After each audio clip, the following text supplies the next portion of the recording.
When my owl landed on my shoulder, I knew heartbreak was not far behind. It was not that twilight tasted different, though on my tongue the humid spring air had the bitterness of snowfall. It was that, even this deep in the Russian forest, dusk bled into the light with infuriating leisure. The clouds had smothered the last of the sun's rays in scarlet. Yet day clung on, delaying what mortals intended to find their way to my izbushka. The log hut stood on chicken legs, not swaying or spinning or even pacing, as unnaturally still as me. I usually fidgeted with impatience, eager for my first client to appear, for my work to begin. Now, unease wrapped around my throat, silent as a viper. My owl could only be here to deliver bad tidings. Like her namesake, Night, Noche came in the company of darkness and shadows.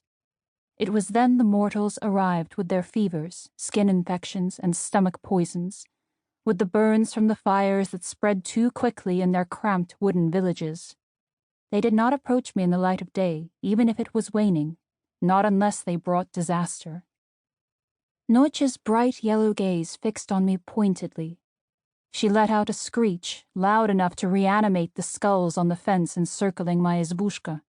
"They are here, ya?" Her voice and the language she spoke reverberated through my mind, becoming words I could understand. "Already?" I asked in Russian. Someone was coming. Someone desperate enough to risk being seen. Who is it? "What, am I your servant? You will see." A downy wing brushed against my cheek teasingly as Noche ascended into the air. But instead of hurling herself back into the sky, she flew into my hut through the open door, shedding several dove-gray feathers in her wake. I picked up a feather, considering it. My owl never went inside of her own volition, valuing open sky and freedom above all. I strained my ears and waited for the first footfall. All I heard was the song of the crickets and the leaves, rippling in the breeze that had rushed toward me, insistent and oddly cold. Fluff drifted from the ancient cottonwood trees, settling onto the wooden steps of my hut like tufts of snow, and I had just cleaned them. "Come down, little hen," I said to my izbushka, and she obeyed, folding the chicken legs beneath her so she looked almost like a regular house. I tightened my hold on the broom and swept at the steps with renewed vigor. The hut jerked away, being unbelievably ticklish. The two shuttered windows, one on either side of the door, glowered at me. Their red and blue carvings brightened in indignation. "Hold still, little hen," I said, and swept on. But I kept a close eye on the wood beyond the skulls. My hut sat in a lush glade surrounded by towering, age-old trees. Overgrown pines and spruces jostled against starved yet stubbornly resilient birches. The oaks stood gravely, expansively, ready to pass on their energy to anyone who asked politely. The wispy grass had grown knee-high and tangled, the forest floor ripe with mushrooms, wild strawberries, and violet petals fallen from geraniums in bloom.